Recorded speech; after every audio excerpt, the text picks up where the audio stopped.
I never thought getting caught XXXing my boyfriend in a movie theater would end up on TikTok with 50,000 views. But here we are. I'm a 24-year-old graphic designer from Portland, and this is the story of how one Tuesday night ruined public spaces for me forever. Jake and I had been dating 8 months when this happened. He's a software developer, 26, works from home most days. We met through mutual friends at a brewery and hit it off immediately. By month 3, we were exclusive. By month 6, we were talking about moving in together. Everything felt easy with him. He made me laugh and made me feel desired. We had that new relationship energy where you can't keep your hands off each other. That energy is exactly what got us into this mess. It was a Tuesday in March. One of those Portland spring days where it's not quite raining, but the air is heavy and gray. We'd both had long work days. Jake had been on back-to-back video calls, and I'd been dealing with a difficult client who kept changing their mind about a logo design. We needed to decompress. Jake texted me around 4 saying we should catch a movie that night. Not a big blockbuster, but an independent French film playing at the Regal downtown. The kind of artsy movie that gets like 10 people max on a weekday. I knew exactly what he was suggesting. We'd fooled around in movie theaters before. Quick makeout sessions in the back row, nothing major. But there was something about the darkness and the feeling of privacy that turned us both on. I left work at 5:30 and went home to change. Put on a short black skirt and a loose blouse that buttoned down the front. Texted Jake a photo and he responded with fire emojis. Said he'd pick me up at 7. I spent the next hour getting ready, did my makeup darker than usual, put on my bright orange puffer jacket. I was planning something and I wanted him to know it. Jake picked me up right on time. He took one look at my outfit and his eyes went dark, leaned over and kissed me hard before I even got my seatbelt on. The drive to the theater was tense in the best way, his hand on my thigh. Both of us knowing what we were planning but not saying it out loud, we parked and walked to the theater holding hands. The lobby was nearly empty. Tuesday night, art film, not exactly peak movie season. Jake had bought tickets online. Theater 7. We grabbed a large popcorn and headed in. The previews had already started. The theater was dark. Maybe 5 people total scattered in the front rows. The back half was completely empty. We walked up to the very last row, far right corner, most secluded spot in the whole theater. Sat down and put the popcorn between us. The movie started. French dialogue, English subtitles, moody and slow. For the first 10 minutes we actually watched. Then, Jake's hand landed on my knee and started moving up. I leaned into him. We started kissing, his arm around my waist, pulling me closer. I glanced around. Darkness. The few people in the theater were focused on the screen, nobody paying attention to the back row. Things escalated quickly. Within minutes, I had shifted positions and ended up straddling him. We were lost in each other. Hands everywhere. The movie became background noise. We completely forgot where we were, forgot about other people, forgot about cameras, forgot about everything except each other. Then the screen went black, complete darkness for a second. Then lights, bright fluorescent overhead lights flooding the entire theater. I froze. Jake froze. Then I heard it. Giggling. Not just one person, but many. Behind us. I turned my head. My heart stopped. The rows behind us were full, completely full. 30 kids minimum, teenagers maybe 13 or 14. All staring directly at us. School group. They must have come in during the movie and quietly filled the back rows while we were distracted. Standing in the aisle was a woman around 50. Teacher, obviously. Her face was bright red, eyes wide. She was looking right at us. I was still on Jake. My skirt was hiked up. My blouse was half unbuttoned. We were frozen in this position in front of 30 middle schoolers. For one long, horrible second, nobody moved. Then it broke. One kid started laughing, then another. Then the whole group erupted.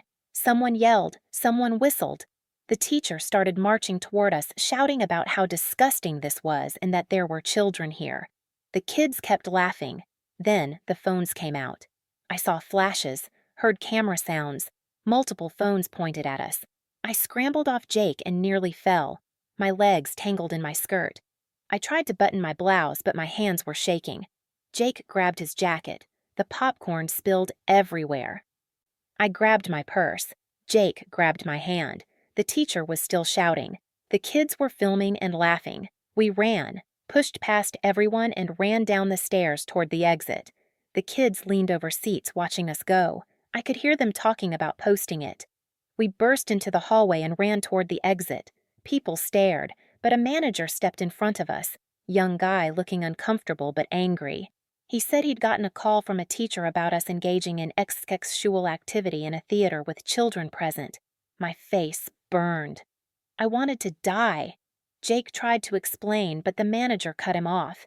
Said what we did was unacceptable. Said they had cameras. Said he could call the police for public indecency. Police, criminal record, my job, my life. I apologized over and over. The manager took our names and said we were banned from all Regal locations, said if the teacher pressed charges they'd cooperate with police, told us to leave. We ran to the car. Jake started the engine but just sat there gripping the wheel. Neither of us spoke. We'd been caught by 30 kids, caught on phones, banned, threatened with police. Jake finally drove and took me home. We barely said anything. He kissed my forehead and left. That night I couldn't sleep. Every time I closed my eyes, I saw those kids' faces, heard their laughter, saw the camera flashes. Around midnight, Jake texted saying he couldn't sleep either and was sorry. I didn't respond.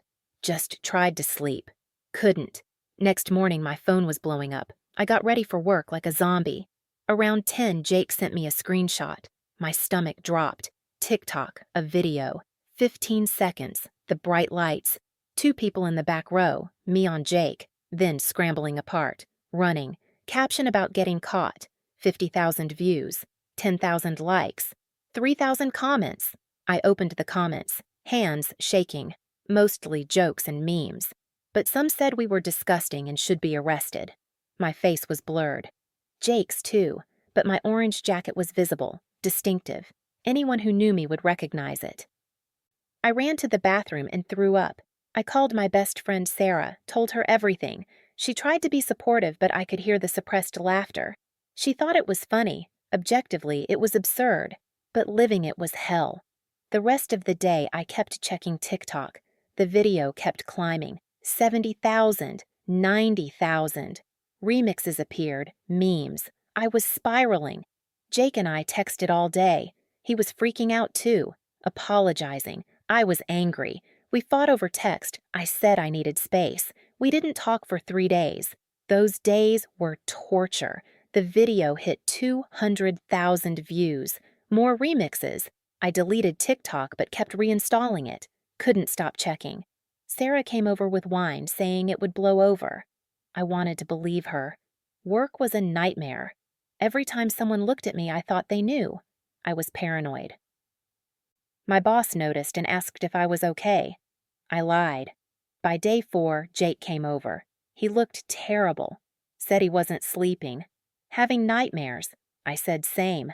We talked for hours. About what happened. About what might happen next. No answers. Just fear and shame. Week 2. The video jumped platforms. Twitter, Instagram, Reddit. Each added new commentary, new jokes. One of Jake's friends called asking if it was him. Jake denied it. The friend didn't believe him. People were figuring it out. The worst was a party with our friend group. Someone played our video on the TV. The whole room watched and laughed. I stood up and left. Jake followed. I cried in the driveway. We sat in his car for 2 hours talking. He felt like he'd ruined everything. After that night, things changed between us. The playfulness was gone. Every time we were intimate, I thought about the theater, saw those faces. It killed the mood. I'd pull away. Jake got frustrated. We'd fight. Quiet, sad fights where something was breaking. I started therapy, told her what happened. She called it public trauma, gave me coping tools. It helped some. But I stopped going to movies, stopped going to public spaces, afraid someone would recognize me. My world got smaller. 3 months later, Jake and I had our first breakup talk. Neither of us was happy, but we didn't want to lose each other. We decided to try, moved in together hoping it would help. It helped some and hurt some. We limped along together, both fundamentally changed. Month 5, I checked the video again. 500,000 views, but not climbing. New viral content had replaced us. People moved on, but I couldn't. The shame stayed lodged in my chest. Month 6. Jake proposed at our local Thai place. Small ring, said he loved me and wanted to build a life together. I said yes, but asked for a long engagement, needed time. That night when we had XXX, I saw the faces again. Had to stop. Cried in the bathroom, working through it in therapy, trying to separate Jake from the trauma. It's hard. Jake is patient, but I can see it wearing on him. We've both become shadows of who we were. Month 8. We talked about leaving Portland, starting fresh somewhere else. Haven't decided. Part of me thinks running won't help. The shame is inside me. Month 10, now. Almost a year later. The video is still out there buried under newer content. Most people forgot, but I haven't. Jake hasn't. We carry it in how we move through the world. We only watch movies at home now. Haven't been in a theater since. Never will again. Friends joke about our movie incident thinking we can laugh now. I smile and pretend. But inside, I'm back there, seeing those faces, hearing the laughter. My therapist says some traumas change us permanently. The goal is to integrate it and become someone new. I'm trying. Jake's trying. We're both different now. More cautious. More aware of consequences. The orange jacket is gone. Threw it out. Got a black one. Unremarkable. Forgettable. That's what I want to be now. We're still together. Still engaged. Wedding planned for next year. Small ceremony. Just family. We've learned our lesson. Some thrills cost too much. Some moments of passion aren't worth the months of shame that follow. And always, always check who might walk in. Always be aware of your surroundings. Always remember that privacy is an illusion and everything can be recorded and nothing is ever truly private anymore. That's my story. That's what happened.